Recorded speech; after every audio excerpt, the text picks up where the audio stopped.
You were the first, I believe you were the first in a series of women with strong opinions to be fired from the Hill. And it seems like the final straw was when they blocked you from being on the Anthony Fauci interview, but you had been bumping heads with them a lot before that. Yeah. Could you talk a little bit about what was going on over there and why that split happened? Yeah. I was like a fill-in. It started off as a fill-in host, and I was just an endlessly filling in. I was endlessly filling in to where, then they changed the logos and they started sticking my face front and center and everything. And we never actually did a deal. We never got to a contract. We Right. talked about it a lot, but they never would pull the trigger. And that was because behind the scenes, the management was saying that I was a conspiracy theorist for saying the vaccines didn't stop the spread. Such a conspiracy now, right? So Yes. now everybody knows that. And you can now say that on YouTube without getting in trouble. But back then you could not, and it was considered a conspiracy theory. So yeah, I butted heads a lot with my co-hosts. At the time, my main co-host was Ryan Grimm. And then we had like a libertarian or Republican would come in there. So for a while there, it was Alyssa Farah, who's now on The View. All right. Then it was, we had Rachel Bovard for a while there. And we also then ended up mostly with Robbie Suave, who's still on the show. And there was a lot of clashing between Ryan and I. He genuinely felt, that I was wrong on that subject. And we agreed on a lot of other stuff. But The Hill, ultimately, they just kind of kept me even though they were using me as their front and center person, and I was the one that was getting the views for the show. Because my radars on average were getting anywhere from 500,000 to 2 million views per radar. But they just wouldn't commit to me, to be honest. And that part was a lot of the behind the scenes that was going on, where they were dragging their feet, making a lot of promises, drafting contracts, then reneging on those contracts before we could sign them. And they just kept doing this over and over and over again. And finally, the last straw for me, when I realized they're not being very serious with me and they're just kind of using me, the last straw was when they booked Anthony Fauci for an interview. And I found out that Anthony Fauci, I got the rundown, we call it the rundown the night before, of who was going to be on the show. And I saw Anthony Fauci and I was like, what? We're interviewing Fauci? And I messaged the producers and I was like, oh my gosh, this is great. I can't wait. And then they called me and they said, well, the other hosts are going to interview Fauci. You are not going to interview Fauci, essentially. And I just said to them, guys, if you do that, there's no way. And the way they wanted to do it was I would have been there all morning filming the show, and then they literally would have kicked me out of the studio so that Fauci could be interviewed without me. It wasn't like, they did it at a different time, and it was, outside of normal scheduling, and we all Right. had to go in special or something. No, they would have literally asked me to leave. So Right. I was like, that's outrageous. When I've been bringing you guys these views on this particular subject, you bring the guy on and you're not going to let me interview him. The audience will no longer trust you. And Right. the audience, I have to say, so the issue is then I have to say something to the audience, because they're going to ask, Kim, why were you not on that interview? Why were you not on that interview? And I have to tell them the truth. I can't lie to them. So I'm going to tell them that you guys kicked me out of the studio, and then everyone's going to wonder why the hell I'm still here. So Right. guys, you're putting me in a position where I can no longer be here. Right. If you guys go forward with this interview, you're putting me in a position that the audience will ask, I will have to tell, and I will look like, a real loser if I stick around after that kind of abuse. So please don't do this. Make a different decision. Call the Fauci team back and tell them that I will be in that interview. I guess the Fauci team was like, who's going to be interviewing Fauci? And Right. they Right. asked like 5 times to make sure I was not going to be the interviewer. I said, you call them back and tell them, if you want the interview, Kim's on the interview. And when they back out of that interview, which they will, then we go live, we go on air and we tell everybody, and you get bigger views from that. But they ultimately decided not to do that. And obviously they went forward with the interview. I begged them, even after they did the interview, I said, guys, just don't air it. You still have time to reverse this mistake. You're making a grave mistake. I will not be able to be around. And this isn't because I'm threatening or thinking like, I'm so mad. What am I going to tell the audience? Like, this is about me and the audience now. You've now put me in a situation where you're going to ruin my reputation if I stick around.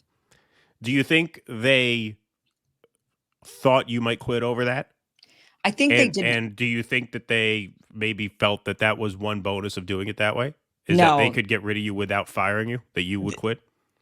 They definitely did not. They did. They tried to get me back quite a bit. Oh, so they expected you to stay. Wow. Yeah.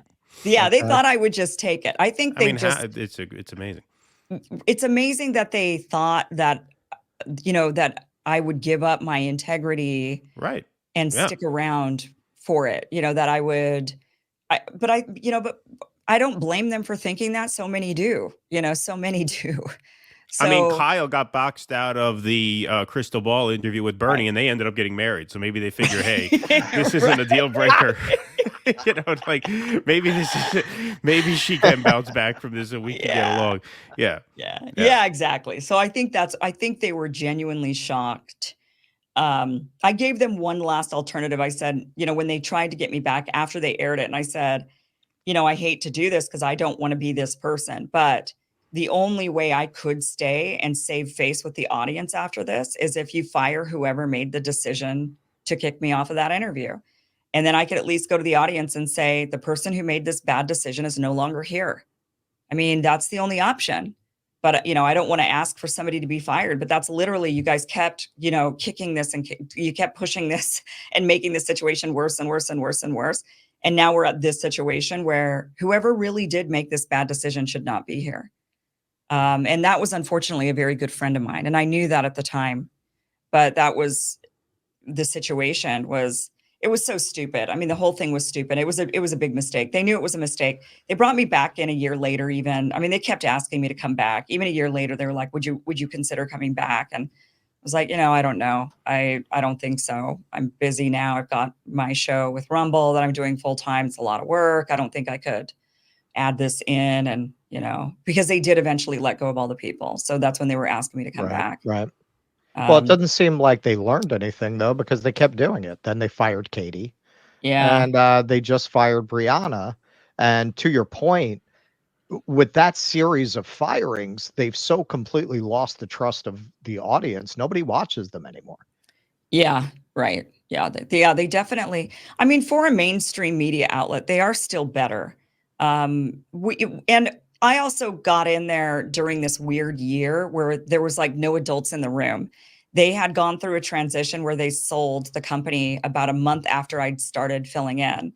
And the owner, who really ran it single-handedly by himself, was no longer around.